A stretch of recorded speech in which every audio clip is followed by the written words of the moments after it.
Top 30 কেন, top 100-এও হয়তো যেতে পারতাম না। কেন যে আপনারা এই ক্রাইটেরিয়াটা বুঝতে পারছেন না? দেখুন, আমি শুরুতে একটা জিনিস বলতে চাই, মিসেস ইন্ডিপেন্ডেন্ট ইন্টারন্যাশনাল বা ইন্ডিপেন্ডেন্ট প্যাজেন্টস এবং মিস ইউনিভার্স দুটো খুব আলাদা প্ল্যাটফর্ম।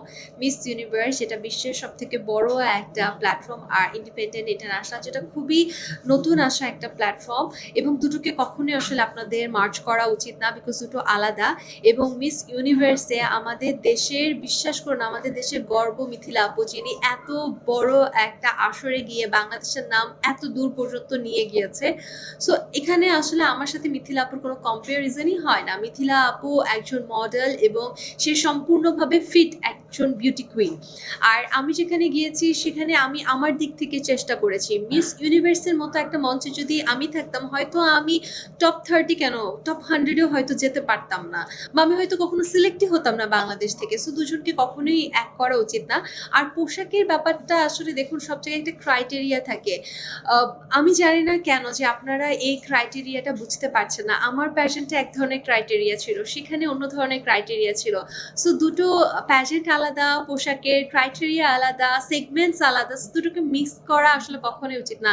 এটাতে আসলে মিস ইউনিভার্সেরও অসম্মান হচ্ছে এবং আমার প্যাজেন্ট ইন্ডিপেন্ডেন্ট ইন্টারন্যাশনাল এটারও অসম্মান হচ্ছে। এবং আমি আসলে এই সংবাদ সম্মেলনের মাধ্যমে একটি কথা বলতে চাই, আমি আমার প্যাজেন্টে যা কিছু করতে পেরেছি এর পুরো বড় একটা অংশ আমি সবসময় মিথিলা আপুকে থ্যাংক ইউ বলবো। কেননা মিথিলা আপু যেভাবে নিজেকে রিপ্রেজেন্ট করেছে, সেখান থেকে আমি সেই সাহসটা পেয়েছি যে একজন বাংলাদেশের মেয়ে বিদেশে গেলে সে নিজেকে কিভাবে রিপ্রেজেন্ট করতে পারবে, কিভাবে তাকাতে হয়, কিভাবে দাঁড়াতে হয়, কতটুকু হাসতে হয়। আমি কিন্তু মিথিলাপুর ভিডিও দেখে সেগুলো প্র্যাকটিস করার চেষ্টা করেছি। এবং আমি আমার প্যাজেন্টে যাওয়ার পর আমি প্রত্যেকটা মানুষকে বলেছি, দেখো, সেই মিথিলা আপু আমাদের দেশের গর্ব।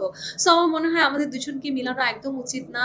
উইথ ডিউ রেসপেক্ট, আমি মিথিলা আপুকে প্রচন্ড পছন্দ করি এবং তার কাছ থেকে আমি পুরো ইন্সপিরেশনটা নিয়েছি। এবং আমি আমার জার্নি শুরু করার আগে এবং শেষ করার পর আমি মিথিলা আপুকে ইনবক্সও করেছি যে আপু, আপনি আমার ইন্সপিরেশন। সো এখানে আমার প্যাজেন্ট, মিথিলাপুর প্যাজেন্ট দুটোকে কোনোভাবেই অ্যাড করা উচিত না। আর যেটা পোশাকের ব্যাপার আপনারা বারবার বলছেন, দেখুন, আমার ফিটনেস অনুযায়ী বা আমার প্রেফারেন্স অনুযায়ী আমি যেটা পড়েছি সেটা বেশি আমি পড়তে পারতাম না, আমাকে ভালো লাগতো না। এবং যেটা হচ্ছে আপনারা বলছেন যে শালীন বা অশালীন, এমন কোনো কিছু না। বিদেশে আসলে এসব শালীন বা অশালীন এভাবে পোশাকে তারা জাজ করে না। সো দুটোকে অ্যাড করা একদম উচিত হবে না।